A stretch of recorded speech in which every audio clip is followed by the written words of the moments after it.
Kidnap చేస్తే ఆ టైంలో అంటే జాబ్ సో మైక్ ఇంకో మైక్ తీసుకోండి.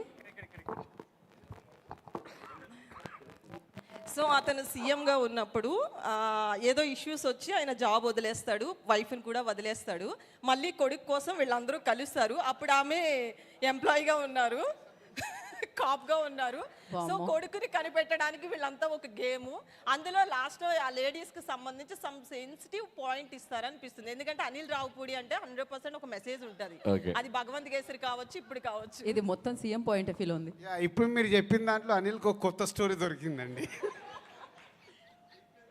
సీక్వెల్ దొరికింది. అండ్ ఇంకోటి ఇందాక మీరు అన్నట్టు దిల్ రాజు గారికి దీంట్లో ఏం ప్రమోయం లేదు మొత్తం. ఇది అనిల్ నిన్న ఫోన్ చేసి సరే ఇలా కొత్తగా చేద్దాం అనుకుంటున్నా నీ కాన్సెప్ట్ చెప్పాడు. సో చాలా బాగుంది చెయ్యని ఇలా అనుకున్నాం అంతే. నాది దీంట్లో ప్రమేయం లేదు.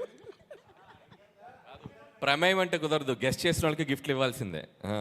అనిల్ గారు ఇక్కడ నెక్స్ట్ కదా అనిల్ గారు నెక్స్ట్ కదా ఓపెన్ చేస్తే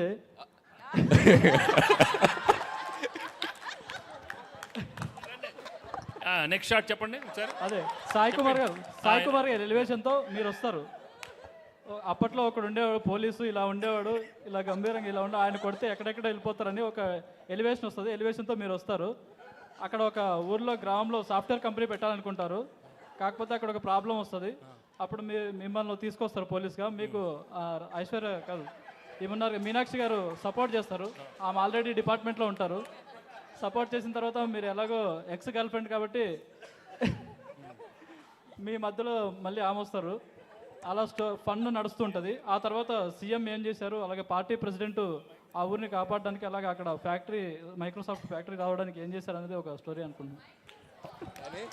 కాదు, తెలుగు ఫిల్మ్ ఇండస్ట్రీలో ఒకరు కథ చెప్తుంటే లైవ్ పర్ఫార్మెన్స్ చేసింది ఇదేనేమో. మీరు కథ చెప్తుంటే మీ ముందు పాత్రలు కదులుతున్నాయి, మీరు గమనించారా లేదో. సంక్రాంతికి వస్తున్నాం 2025, 26, 27 వరకు వచ్చేస్తాయి కథలు. Thank you.